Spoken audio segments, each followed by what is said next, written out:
My name is Kewser White. After 2 years of silence and fear, I finally decided to do a testimony for my father.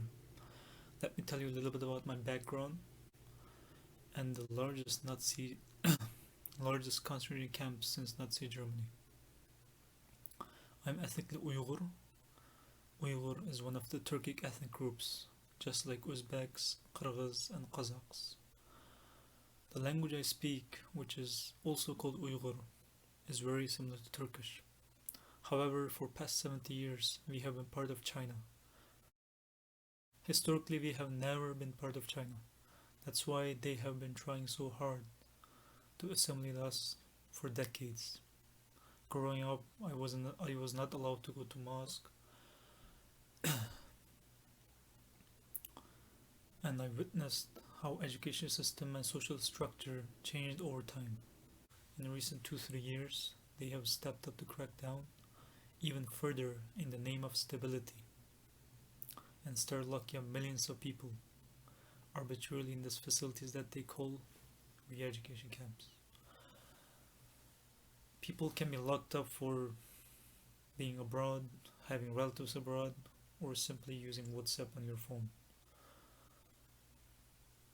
In 20th century, so-called re-education camps also existed in communist regimes such as Soviet Union or Cuba. However, China is now targeting only minority groups such as Uyghurs, Kazakhs, Kyrgyz, and Tibetans. So it's more like ethnic genocide at this point. We have not much idea what's happening inside or how long the detention is going to last.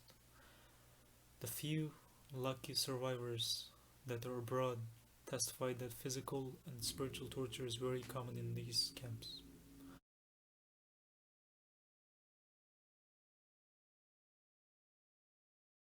Now let me tell you about my father.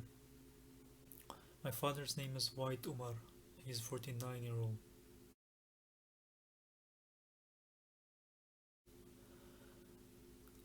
He worked for the Syrian government for 20 years and retired 5 years ago due to health conditions. He is my role model.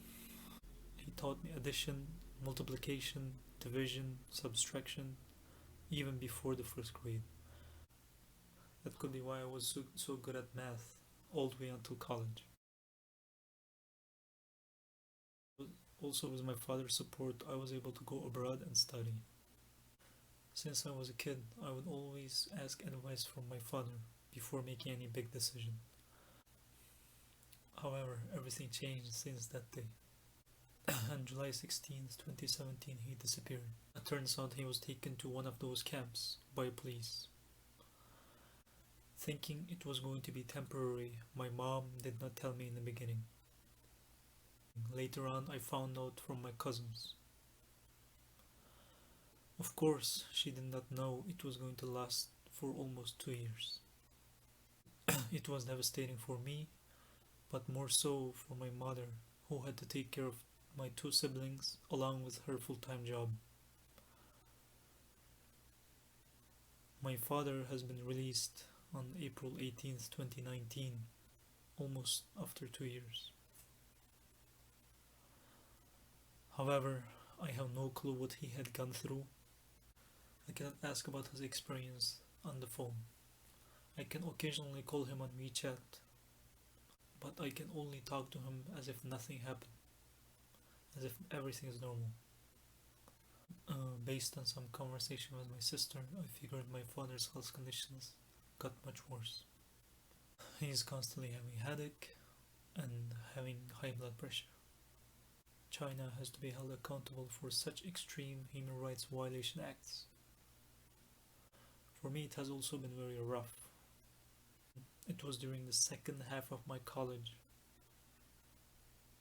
I had to bear a lot of stress, and I lost interest in many things.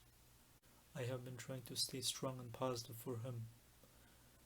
If I get depressed, of course, that's going to make Communist Party happy. They are winning inside and outside as well. However, I know this trauma will stay with me my entire life. If you lose your cat, you can look around all over the place. But Uyghurs We're still afraid of speaking up, even though we lost millions of people. Millions of people are disappeared, but we are still afraid of speaking up and standing up. I'm not a politician, not an activist. I'm just a normal person who dares to fight back against evil. I'm fully aware of the retaliation by Chinese government for speaking up like this. But I'm here to be the voice of 3 million innocent people. I ask you to do the same. If you are in the United States, please call your representatives and request them to sign on the Uyghur Human Rights Act bill that's pending in the Senate and House of Representatives. Next, I ask you to boycott Chinese products. These products may very well be made in those camps. As we know, forced labor is very common in China. If not, it would still strengthen their economy, which they use to persecute people. Last but not least, educate yourself about this cause and raise awareness among your community. Invite Uyghurs to your house and listen to their stories. Keep in mind that bad things happen in this world only because good people are bystanders. Thank you so much.